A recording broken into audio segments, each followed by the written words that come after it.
आरु 7 दिन बढ़ला धान घिना समय इ बछर खरीफ ऋतु ने 77 लाख मेट्रिक टन धान घिना सरी 18,64,000 चाषी धान देलेन। सरकार छनेबिल चाषी टोकन जेनता लैप्स नहीं हुए से दिगे काम करुछन से लगी आर 7 दिन धान घिना के बढ़ेचन सरकार।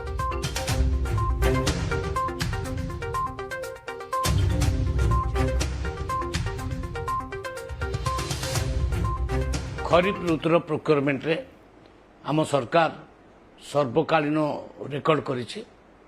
वर्तमान सुधा आमे 77 लाख मेट्रिक टन धान किनि सारलुनी एवं 18,64,418 फार्मर्स एथिरे धान बिकि सारलेनी एवं मोट 22,884 कोटी टंका 22,884 कोटी टंका फार्मर्स मानक अकाउंट को मध्य आमे दे सारलुनी एवं आमे मध्य प्रोक्योरमेंट को आहुरी 7 दिन बढ़ेइछु।